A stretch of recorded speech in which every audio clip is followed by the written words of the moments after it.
L'Allemagne pourrait rétablir le recrutement obligatoire pour tous les jeunes de 18 ans face à la crainte d'une guerre totale de l'OTAN avec la Russie. Les planificateurs militaires discutent de 3 plans possibles, dont 2 incluent une année de service militaire obligatoire pour tous les jeunes hommes dès l'âge de 18 ans. Il est entendu que les responsables en sont aux dernières étapes des discussions avec le ministre allemand de la Défense, Boris Pistorius, qui devrait rendre publics les plans le mois prochain, a rapporté The Sunday Telegraph. Lors d'une visite à Washington la semaine dernière, Pistorius a déclaré qu'il était convaincu et que l'Allemagne a besoin d'une forme de recrutement militaire. Il a également décrit la décision précédente du pays de suspendre le service militaire obligatoire en 2011 comme une erreur. Dans une proposition examinée par les planificateurs militaires à Berlin, tous les hommes et femmes seraient soumis au recrutement dès l'âge de 18 ans. La politique précédente de l'Allemagne en matière de service militaire obligatoire ne concernait que les hommes. Pour inclure les femmes, un changement de la constitution du pays serait nécessaire, mais des sources du ministère semblent croire que le changement sera soutenu par le public. Une autre proposition, que le ministère de la Défense considère comme un signal fort tant pour les alliés que pour les adversaires, ne serait appliquée qu'aux hommes de plus de 18 ans, mais tous ne seraient pas recrutés. Les jeunes devraient remplir un formulaire en ligne et pourraient ensuite choisir le service. Une troisième option à l'étude évite le recrutement et se concentre plutôt sur l'optimisation et du système militaire actuel par le biais de campagnes de recrutement plus proactives.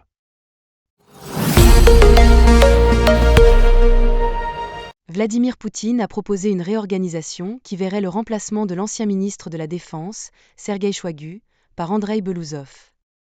Selon des médias étrangers, rapportés par BuzzPlus, il s'agit d'un nom que nous n'avons pas beaucoup entendu pendant la guerre, mais en tant que ministre de la Défense, il deviendra une figure clé. Alors, qui est Andreï Belousov ? Selon Sky News, ce sexagénaire a obtenu son diplôme de la faculté d'économie de l'Université d'État de Moscou en 1981. Il a été nommé conseiller du Premier ministre russe en 2000 et a rejoint le ministère de l'économie en 2006. Entre 2008 et 2012, il a occupé le poste de directeur du département de l'économie et des finances sous Vladimir Poutine. Belousov a été nommé ministre de l'économie en 2012, puis a servi en tant que conseiller du président russe de 2013 à 2020. Après cela, il est devenu vice-premier ministre, avec une brève période où il a agi en tant que premier ministre lorsque Mikhail Mishustin a été affecté par la Covid-19 en 2020. Contrairement au ministre de la Défense précédent, Belousov n'a pas d'expérience militaire. Mais il est censé être proche de Poutine.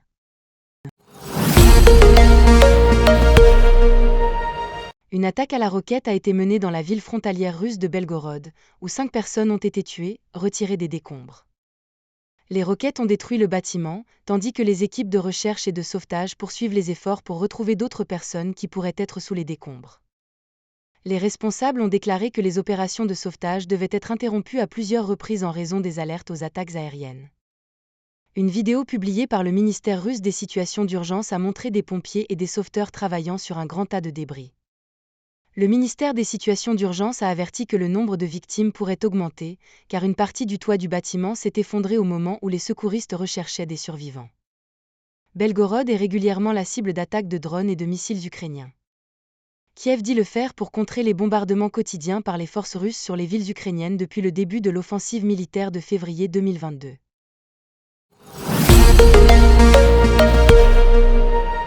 Le ministère russe de la Défense a déclaré lundi que ses systèmes de défense aérienne avaient abattu 16 missiles et 31 drones que l'Ukraine avait lancés sur le territoire russe pendant la nuit, dont 12 missiles dans la région frontalière de Belgorod.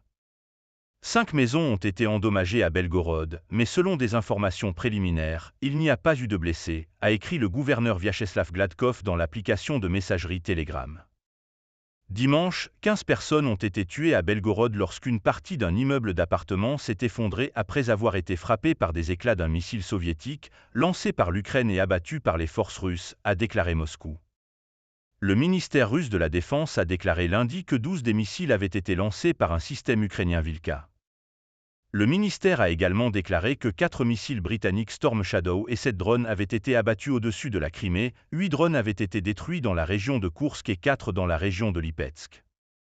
Un drone a déclenché un incendie dans une sous-station électrique dans la région de Koursk, a écrit sur Telegram Igor Artamonov, gouverneur de la région du sud de la Russie. Et il n'y a pas de victimes. L'incendie dans la sous-station électrique est en train d'être éteint, a déclaré Artamonov. Il n'y a eu aucun commentaire immédiat de l'Ukraine. Kiev affirme que le ciblage des infrastructures militaires, de transport et d'énergie en Russie entrave les efforts de guerre de Moscou et constitue une réponse aux attaques mortelles sans nombre de la part de la Russie.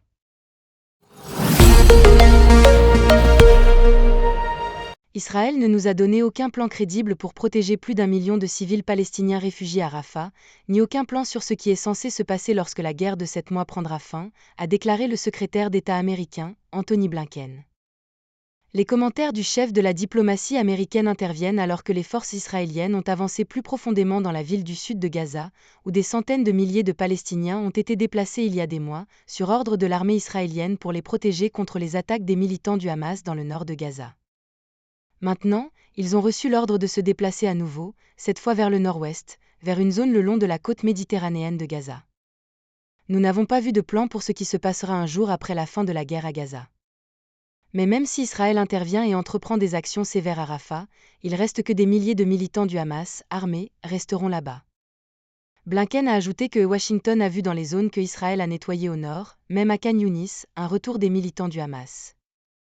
Et ainsi, la situation dans laquelle nous nous trouvons maintenant est que même si Israël entre à Rafah pour s'occuper de ses 4 bataillons restants, en particulier en l'absence d'un plan pour protéger les civils, cela risque de causer des dommages terribles aux civils et de ne pas résoudre le problème, un problème que les États-Unis et Israël veulent voir résolu, en s'assurant que le Hamas ne pourra plus gouverner Gaza, a-t-il déclaré.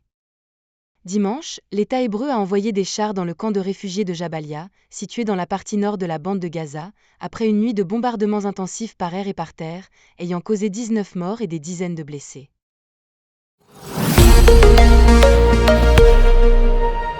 Les forces russes qui ont attaqué la région nord de Kharkiv en Ukraine sont impliquées dans des combats en périphérie de la ville frontalière de Vovchansk, ont déclaré les troupes de Kiev, tandis que le président Volodymyr Zelensky a parlé de combats intenses là-bas et dans l'est du pays.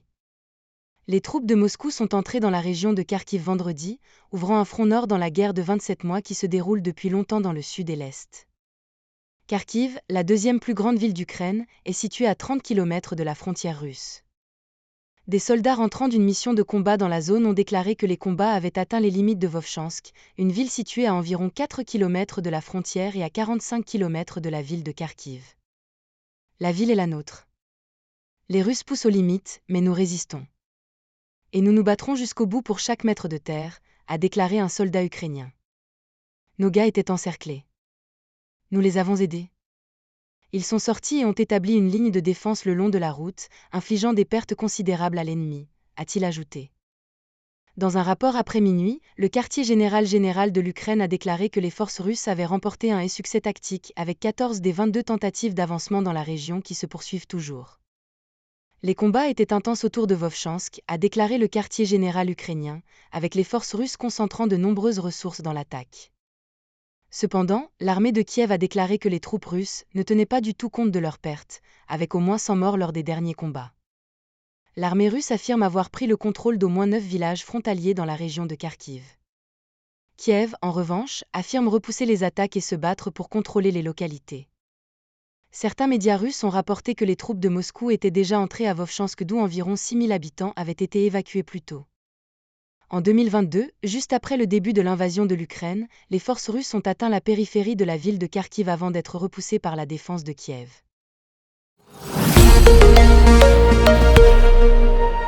Le secrétaire d'État américain, Anthony Blinken, a exprimé dimanche certaines des critiques les plus sévères de l'administration Biden à l'égard du comportement d'Israël dans la guerre à Gaza. Selon des médias étrangers, rapportés par Télégraphie, il a déclaré que les tactiques israéliennes ont entraîné une terrible perte de vies civiles innocentes, mais n'ont pas réussi à neutraliser les dirigeants et combattants du Hamas et pourraient susciter une insurrection continue. Lors de 2 interviews télévisées, Blinken a souligné que les États-Unis estiment que les forces israéliennes doivent sortir de la bande de Gaza, mais ils attendent également de voir des plans fiables d'Israël pour la sécurité et la gouvernance dans le territoire après la guerre. Le Hamas est réapparu dans certaines parties de la bande de Gaza, a déclaré Blinken, et action lourde des forces israéliennes dans la ville méridionale de Rafah risque de rendre le plus proche allié de l'Amérique au Moyen-Orient responsable d'une insurrection continue. Il a déclaré que les États-Unis avaient travaillé pendant des semaines avec les pays arabes et d'autres sur l'élaboration de plans fiables pour la sécurité, la gouvernance et la reconstruction et dans la bande de Gaza, mais nous n'avons pas vu cela venir d'Israël. Nous devons aussi voir cela. Blinken a également déclaré qu'alors qu'Israël avançait plus profondément dans Rafah au sud, où Israël dit que le Hamas a 4 bataillons et où plus d'1 million de civils sont rassemblés, une opération militaire pourrait avoir un certain succès initial, mais risquerait d'énormes dégâts pour la population, sans résoudre un problème que nous voulons tous deux résoudre, qui assure que le Hamas ne peut plus gouverner Gaza. Blinken a également répété pour la première fois publiquement par un responsable américain les conclusions d'un nouveau rapport de l'administration Biden devant le Congrès vendredi, qui indique que l'utilisation d'armes fournies par les États-Unis par Israël à Gaza est susceptible de violer le droit international humanitaire. En ce qui concerne l'utilisation des armes, les préoccupations concernant les incidents où, en tenant compte de l'ensemble des dommages causés aux enfants, aux femmes, aux hommes, il était raisonnable d'évaluer que, dans certains cas, Israël avait agi de manière incompatible avec le droit international humanitaire, et a déclaré Blinken. Il a mentionné la terrible perte de vies civiles innocentes. Nous rappelons que le dernier conflit a commencé le 7 octobre après une attaque du Hamas contre Israël, qui a tué 1200 personnes, principalement des civils. Environ 250 personnes ont été prises en otage. L'offensive d'Israël aurait tué plus de 35 000 Palestiniens, principalement des femmes et des enfants, selon le ministère de la Santé de Gaza.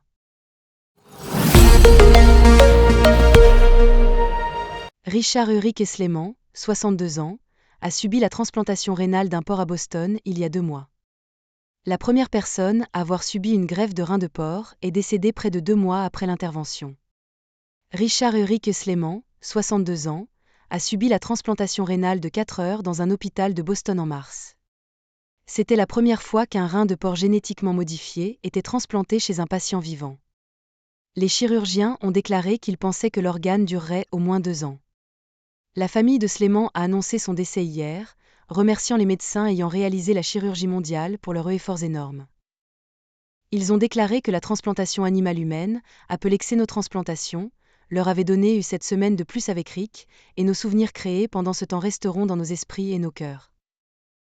L'équipe de transplantation du Massachusetts General Hospital, MGH, a déclaré qu'il n'avait aucune indication qu'il était décédé à la suite de la transplantation. Sleman, de Weymouth, Massachusetts, avait précédemment subi une transplantation rénale à MGH en 2018, mais avait dû retourner à la dialyse l'année dernière après avoir montré des signes de défaillance. Comme il nécessitait des interventions fréquentes en raison de complications de la dialyse, ses médecins ont suggéré une transplantation rénale de porc. Sa famille a déclaré que Sleman voulait subir la procédure pour donner de l'espoir à ceux qui sont sur les listes d'attente pour des greffes, ajoutant « Ulrich a accompli cet objectif et son espoir et son optimisme perdureront pour toujours. »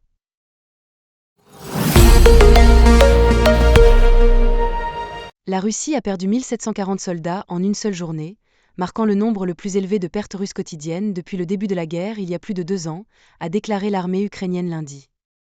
Selon les statistiques publiées par les forces armées de Kiev, les troupes de Moscou ont subi environ 484 030 victimes, morts et blessés, depuis que le Kremlin a lancé son invasion à grande échelle de l'Ukraine en février 2022, rapporte Newsweek, cité par BuzzPlus.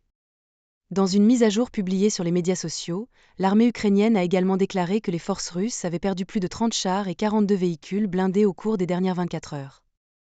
Le nombre de victimes et les pertes d'équipement sont extrêmement difficiles à déterminer, et les experts avertissent que les 2 parties sont susceptibles de gonfler les chiffres des pertes de l'autre.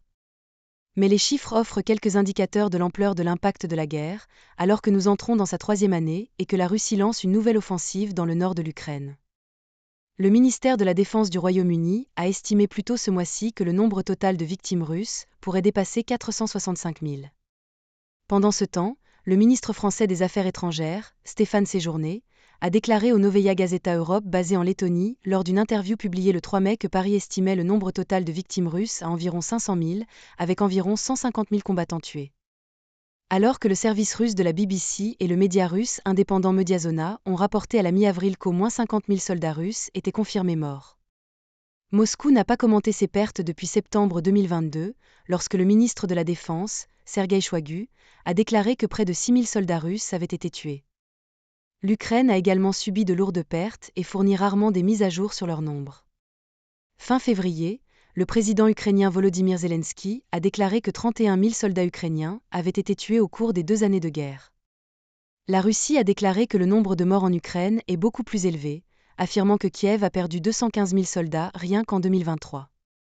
Par ailleurs, La plupart des efforts récents de Moscou ont été concentrés à l'est du pays, mais vendredi, l'Ukraine a déclaré que la Russie avait lancé une nouvelle poussée dans la région de Kharkiv, dans le nord de l'Ukraine.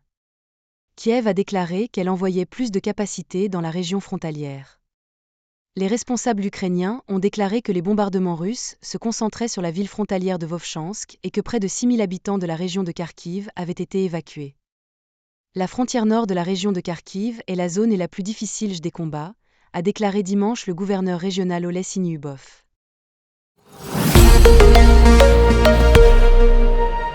Si l'Occident veut se battre pour l'Ukraine sur le champ de bataille, la Russie est prête pour cela, aurait déclaré lundi le ministre russe des Affaires étrangères, Sergueï Lavrov. C'est leur droit, s'ils veulent que cela se passe sur le champ de bataille, ce sera sur le champ de bataille, aurait déclaré Lavrov cité par l'agence de presse d'État RIA. La Russie a intensifié ses avertissements sur les dangers d'une confrontation directe avec l'OTAN depuis que le président français Emmanuel Macron a refusé d'exclure la possibilité que des troupes occidentales puissent être envoyées là-bas à un moment donné. Le Kremlin a déclaré la semaine dernière que l'envoi de troupes de l'OTAN en Ukraine serait potentiellement extrêmement dangereux. Le président Vladimir Poutine a dit que cela pourrait conduire à la Troisième Guerre mondiale. Lavrov, qui a servi 2 décennies en tant que ministre des Affaires étrangères, s'exprimait lors d'une séance parlementaire sur sa réélection au poste dans un nouveau gouvernement en formation après que Poutine a commencé un nouveau mandat de 6 ans ce mois-ci.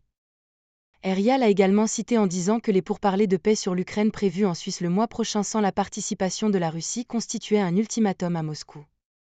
Il a comparé la situation à un avertissement pour un élève dont le destin était décidé par les enseignants alors qu'il était laissé hors de la salle de classe. Et on ne peut pas parler à qui que ce soit de cette manière, surtout pas à nous, a déclaré Lavrov. La conférence se résume à réitérer un ultimatum à la Russie.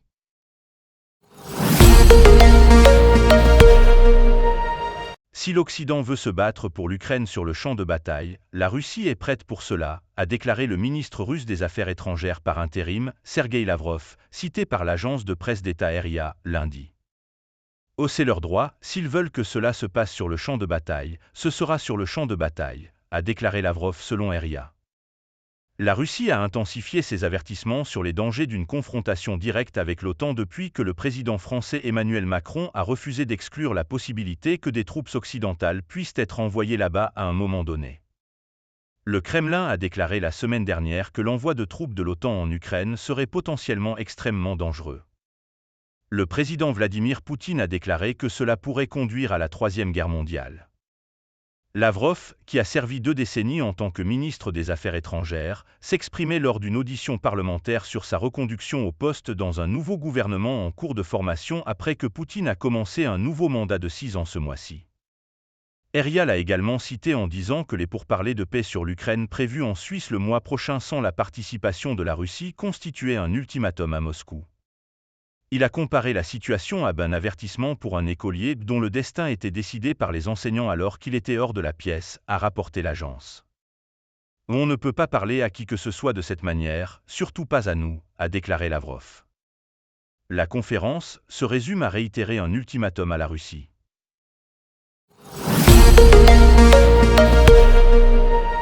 Les manifestations nocturnes en Géorgie ont continué jusqu'au matin dans une tentative finale d'empêcher l'adoption d'une loi controversée. Après un affrontement avec les manifestants devant le Parlement à Tbilissi, les forces de sécurité se sont retirées de la place principale lundi matin, rapportent les médias étrangers, selon Télégraphie. Les manifestants s'opposent à un projet de loi controversé sur l'influence étrangère, décrit par les critiques comme la loi de la Russie. Les députés géorgiens devraient entendre la 3e et dernière lecture du projet de loi lundi. Le projet de loi vise les organisations de la société civile et les médias indépendants recevant des fonds étrangers.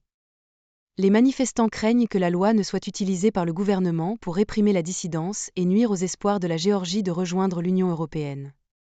Ainsi, des dizaines de milliers de manifestants ont passé la nuit devant le bâtiment du Parlement de Tbilissi, dansant alors qu'il pleuvait dans les heures sombres. Lorsque le soleil est apparu lundi matin, les députés du parti au pouvoir qui sont arrivés avant la session ont été accueillis par des cris de Servile et Russes. Et des rangées de policiers ont été déployées devant le bâtiment pour empêcher les manifestants d'arrêter les législateurs d'entrer dans le bâtiment du Parlement pour adopter la nouvelle loi. Les manifestants prévoient de continuer leur bruit pendant la session parlementaire dans l'espoir que leur voix encouragera les députés à reconsidérer le vote sur le projet de loi.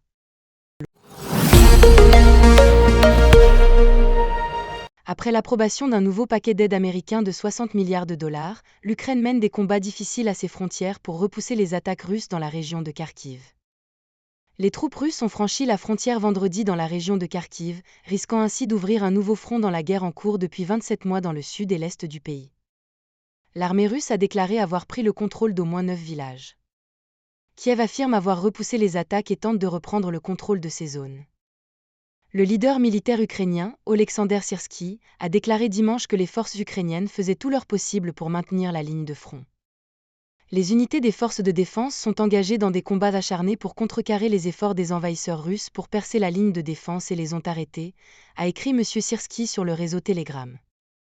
La situation est difficile, mais les forces de défense de l'Ukraine font tout pour maintenir les positions défensives et infliger des dommages à l'ennemi, a-t-il ajouté.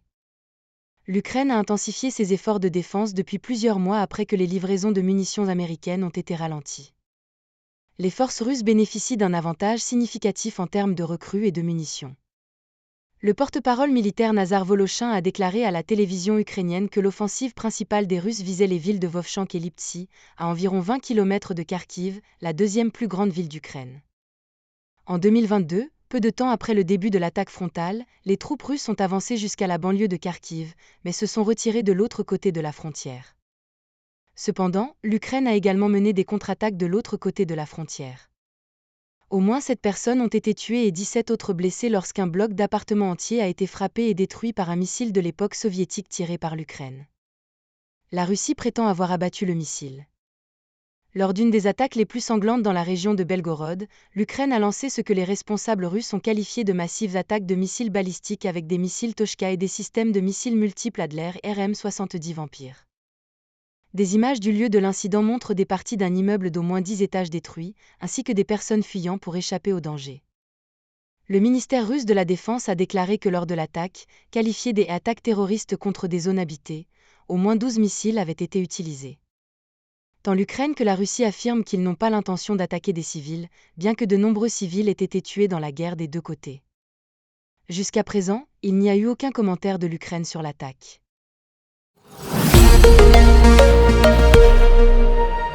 Les Ukrainiens ont publié des images d'une opération réussie où ils ont réussi à détruire des chars et des véhicules blindés russes. La 63e brigade motorisée, en collaboration avec la 60e brigade, avait préparé une embuscade pour les soldats russes près de Torque, rapporte BuzzPlus. Résultat de cette opération, 10 unités russes avec différents types de matériel militaire ont été détruites, dont 5 chars et 5 véhicules blindés. Dans la vidéo, on voit les Ukrainiens frapper les soldats russes avec de l'artillerie, les touchant avec une précision sans précédent, où de nombreux soldats de Vladimir Poutine fuyaient de toutes parts dans l'espoir d'échapper aux prédateurs. Les chars et les véhicules blindés étaient soufflés dès le premier coup, tandis que les images ont été filmées depuis les airs avec un drone et montrent les moments de cette bataille intense.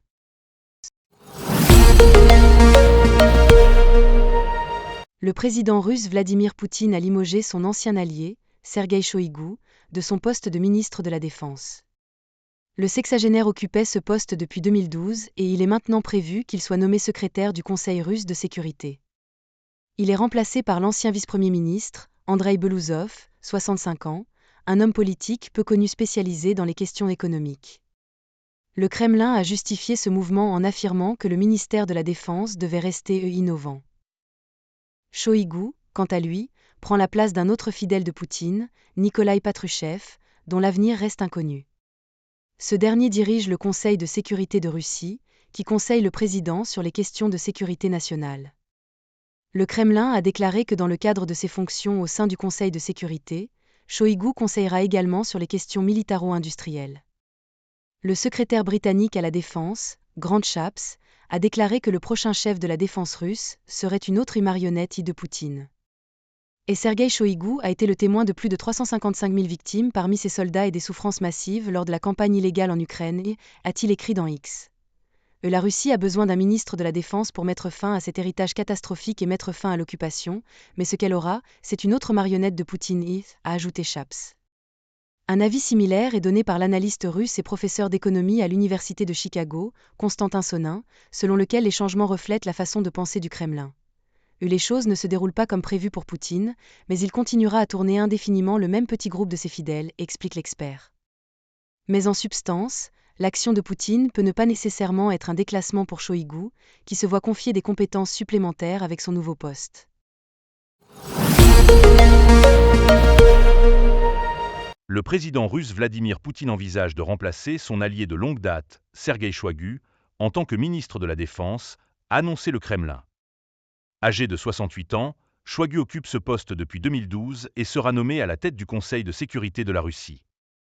Les journaux publiés par la Chambre haute du Parlement russe ont déclaré que M. Shoigu serait remplacé par le vice-premier ministre Andrei Belouzov.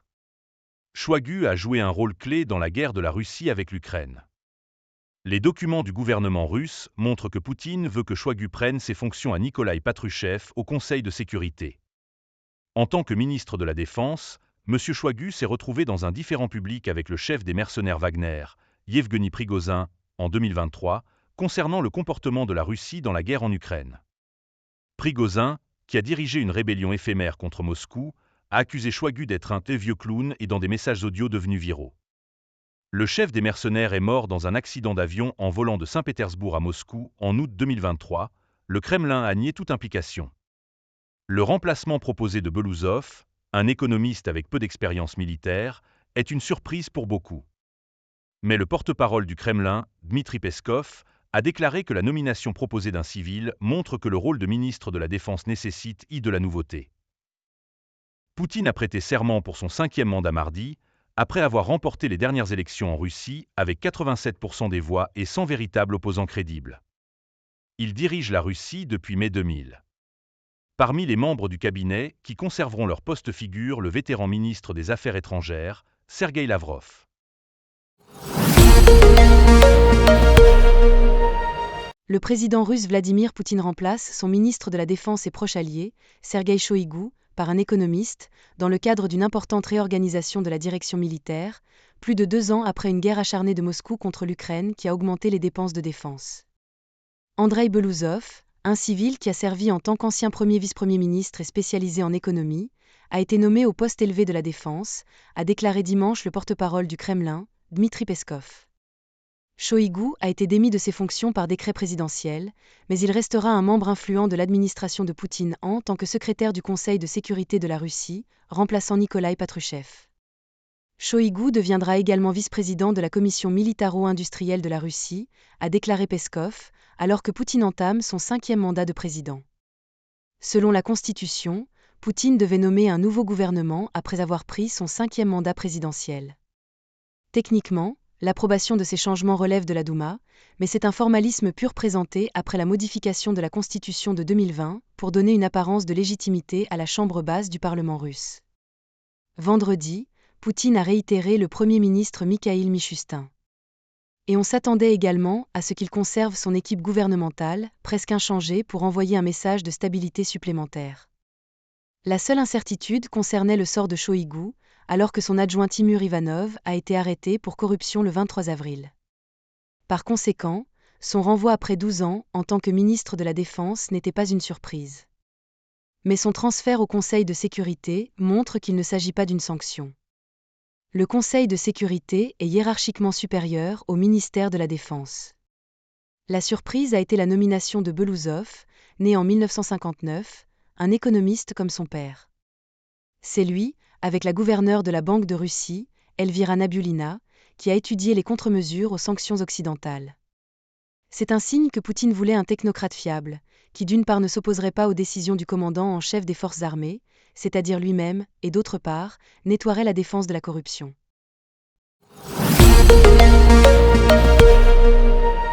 Les forces militaires ukrainiennes affirment que la Russie a connu un succès partiel près d'un village dans le nord de Kharkiv.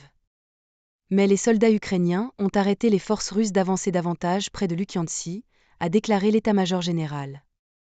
Il a ajouté que les troupes russes ont continué leurs actions offensives et que l'Ukraine renforcera ses forces dans la région en fonction de la situation.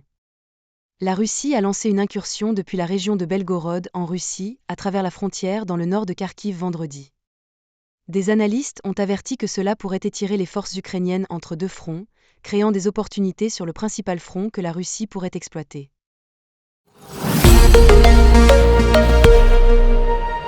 Le Premier ministre suédois, Ulf Kristersson, a déclaré qu'il était ouvert à l'idée de permettre le déploiement d'armes nucléaires sur le sol suédois en temps de guerre, alors que les critiques appellent le nouveau membre de l'OTAN à s'abstenir d'un tel déploiement.